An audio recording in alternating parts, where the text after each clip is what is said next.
Assalamualaikum warahmatullahi wabarakatuh. Waalaikumsalam warahmatullahi wabarakatuh. Selamat sore adik-adik, gimana kabarnya hari ini? Alhamdulillah, luar biasa, Allahu Akbar. Adik-adik, kalian tahu gak sih kakak mau menyampaikan materi tentang apa? Nggak tahu, Kak. Kalau Ripal tahu nggak? Kalau aku menebak kayaknya ngebahas tentang ibu ya.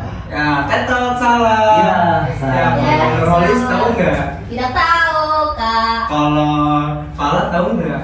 Apa ya? Tentang makan. Salah. Makan dulu. Salah.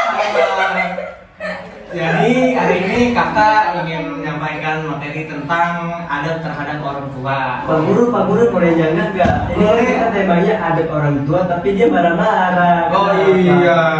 Omelin dong. Iya, Kita kan nggak suka. Kan dia kan belum tahu ya tentang apa itu adab terhadap orang tua. Jadi ya bisa memaklumi lah. Aku mau nanya. Adab itu apa? Adab itu jadi kita apa ya?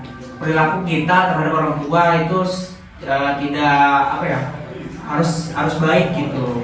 Gimana cara berlaku kepada orang tua, gimana cara menanggapi hal apa yang dari orang tua tersebut gitu. Berarti adab itu penting ya, Pak ya? Penting sekali karena ya adab dulu sebelum berilmu gitu.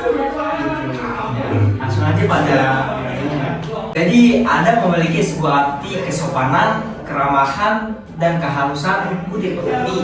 Adab erat kaitannya dengan akhlak atau perilaku terpuji. Ahli bahasa juga kebanyakan menyebutkan bahwa adab merupakan kepandaian dan ketepatan dalam mengurus segala suatu hal. Jadi oleh karena itu wajib bagi setiap muslim berbakti kepada kedua orang tuanya dan bergaul dengan sikap yang baik. Di antara ada bergaul dengan orang tua adalah sebagai berikut: 1. Mencintai dan sayang kepada kedua orang tua. Seorang muslim menyadari bahwa kedua orang tuanya memiliki jasa yang besar terhadapnya karena keduanya telah mengerahkan pikiran dan tenaga untuk menyenangkan anaknya. Oleh karena itu, meskipun seorang muslim telah mengerahkan segala kemampuannya dalam berbakti kepada orang tuanya, namun tetapi saja ia belum dapat membalasnya. 2. Menaati orang tua, menaati keduanya. Seorang muslim hendaknya menaati perintah kepada kedua orang tuanya, kecuali apabila kedua orang tua berbuat maksiat, itu nggak boleh. Dan yang ketiga, menangguh dan menafkahi kedua orang tua. Seorang muslim juga hendaknya menanggung dan menafkahi orang tua agar ia memperoleh keridhaan Allah Subhanahu wa taala. Jika ia seorang yang berharta banyak lalu orang tuanya itu butuh kepada sebagian hal lain, maka ia wajib memberikannya. Hal ini berdasarkan hadis berikut. Jadi Jabir bin Abdillah bahwa seorang berkata, "Hai Rasulullah, sesungguhnya aku mempunyai harta dan anak, sedangkan bapakku ingin menghabiskan hartaku." Maka beliau bersabda, "Engkau dan hartamu adalah milik bapakmu." Hadis riwayat Ibnu Majah. 4. Berbuat baik kepada keduanya. Seorang muslim berusaha untuk berbuat baik kepada kedua orang tuanya meskipun keduanya non muslim. Asma binti Abu Bakar berkata, "Ibuku pernah datang kepadaku dalam keadaan musyrik di masyarakat Quraisy ketika beliau mengadakan perjanjian damai dengan mereka. Lalu aku meminta fatwa kepada Rasulullah SAW. Aku berkata, 'Wahai Rasulullah, ibuku datang kepadaku karena berharap bertemu denganku. Bolehkah aku sambung hubungan dengan ibuku?' Beliau menjawab, 'Ya, sambunglah hubungan dengan ibu.' Hadis riwayat Muslim. 5. Menjaga perasaan keduanya dan berusaha membuat ridha Allah orang tuanya. Seorang muslim juga harus menjauhi ucapan atau tindakan yang menyakiti hati orang tua meskipun sepele, seperti perkataan. Nah, adik-adik pernah nggak sih kalian kayak berkata kepada orang tua? Sering. Itu boleh ya? Iya, itu kan pasti kalian suka berkata pas disuruh ya? Iya, kan capek. Kalau Rima kayaknya enggak, Pak.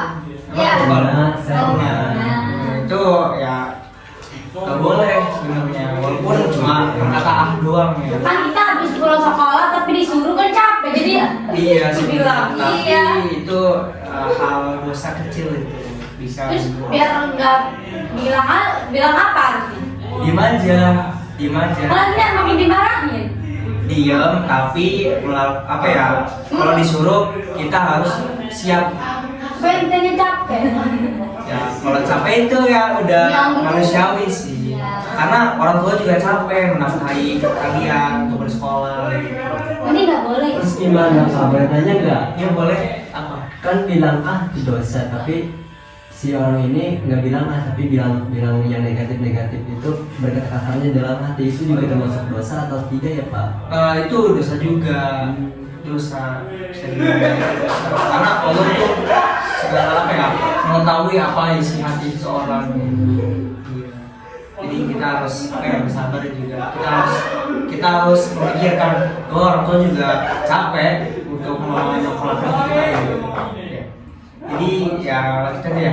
Keenam, tidak memanggil orang tua dengan namanya. Ya, adik-adik pernah nggak sih kayak manggil temannya ngeledek ya? Sering. Kopi. Siapa tuh yang suka ngeledek? Pala. Oh, Tapi dia duluan. Nah, Pala nih. Gimana? Saya mah Pak, sabar. emang dia juli Pak orangnya Pak? Iya. Waduh. Saya nggak suka apa sama dia Pak. Waduh, jangan. Emang nggak boleh itu. Bercanda. Karena seorang anak hendaknya memanggil orang tuanya tidak dengan namanya. Oleh karena itu, ia panggil bapaknya Abi dan ia panggil ibunya Umi. Masya Allah. Kamu manggilnya ibu sama bapak. Ya itu sama saja, cuma beda Mama. penjelasan. Ibu bapak. Kenapa gak ibu ayah? Enggak mau. Sama aja ibu ayah. Jadi Abu. Intinya manggil nama Pal ya. Iya. Begitu. Ya malah tadi bercanda malah. Biar ini aja biar seru. Iya, Video gak? Enggak apa-apa. Abu Hurairah radhiyallahu anhu pernah melihat ada dua orang. Lalu ia bertanya kepada salah satunya tentang hubungannya dengan yang satu lagi. Ia berkata, ia adalah bapakku. Maka Abu Hurairah berkata, janganlah kamu panggil dia dengan namanya, jangan berjalan di depannya, dan jangan duduk sebelumnya. Diriwayatkan oleh Bukhari dalam Al-Adabul Mufrad. Ini Adik-adik kalau manusia ya. bercanda juga ya. Santai. Jangan sampai gara-gara motor ini jadi selek. Apa yang selek Kim kalau gitu? Suara ular gimana? Iya. Suara apa? Suara ular. Ya, gimana Jadi lagi? lanjut ya. Iya. 7. Tidak duduk ketika keduanya berdiri dan tidak mendahului dalam berjalan. Adik-adik pernah nggak sih kalian berjalan di suatu gang gitu, tapi di sisi gang tuh ada orang tua yang lagi duduk dan kalian langsung jalan aja, tidak apa ya, tidak. Nggak pernah. Kata ibu nggak boleh gitu. Iya. Oh, boleh. Ini udah diajarin dulu ya. Permisi dulu, nah bagus. Kalau di Bali gimana? Kalau saya sama, kalau memang kondisi terdesak gitu ya dan nggak ada jalan lain selain jalan itu ya jalan aja dengan catatan permisi Ya, gitu. benar. Kalau masih ada jalan yang lain ya cari jalan yang lain aja. Ya. Enggak nih Pak bohong. Ya, yang benar. Pak, ini Iya, Pak, kayak saya gitu. tahu Pak, saya tahu. Dia Pak, Iya, Pak, dia dia gitu. sangat mengetahui saya karena dia Iya. adik saya Pak gitu. Jadi kita tuh cuman beda beberapa bulan saja lahirnya kayak Iya. gitu ya. Jadi mohon maaf nih kalau kami sering berantem di sini gitu ya. Iya, benar. Adik kakak, adik kakak. Ya langsung aja pada nomor 8, yaitu meminta izin kepada kedua orang tua ketika hendak keluar. Nah, adik-adik pernah nggak sih kalian mau pergi keluar bermain sama teman tapi kalian belum izin gitu? Kalau deket mah enggak.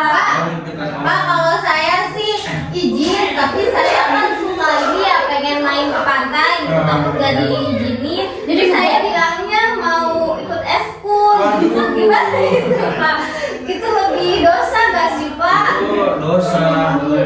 Walaupun udah izin tapi pulangnya selamat juga dosa gitu. Pak, saya tidak menyangka dengan saudara Maudis Pak. Saya kira dia baik Pak. Waduh, Iya, dia pembohong. Iya. Dusta. Bang bohong, bang bohong. Diam. Gak apa-apa. apa maklumin saja. Iya, namanya juga manusia ya, Iya Pak. benar. Semoga dosanya diampuni sama Allah ya. Amin ya Allah. Pada nomor 9 yaitu mendoakan keduanya baik mereka masih hidup atau sudah wafat. Nah, ini pernah nggak sih kalian setelah sholat itu walaupun apa ya dalam kondisi apapun kalian selalu mendoakan kedua orang tua? Doanya yang itu bukan yang Allah Robbi. maghfirli Ibu. liwalidayya. Oh iya, kamar bayar sendiri. Ya Allah, ampunilah dosaku, dosa kedua orang tuaku. Sayangilah mereka seperti mereka menyayangiku di waktu kecil. Amin. Jadi kesimpulan pada hari ini yaitu adalah kita harus menaati apapun yang disuruh oleh orang tua kita dan juga kita harus harus menjaga perasaan orang tua kita, seperti kita tidak boleh mengatakan ketika kita disuruh oleh orang tua, dan juga saat kalian melewati orang tua tuh kita harus nyapa dulu ke orang tua supaya kita mempunyai adab orang tua. Mungkin itu saja yang bisa kakak sampaikan materi adab kepada orang tua. Kurang lebihnya mohon maaf. Bila kita taufik wal hidayah. Wassalamualaikum warahmatullahi wabarakatuh. Waalaikumsalam warahmatullahi wabarakatuh.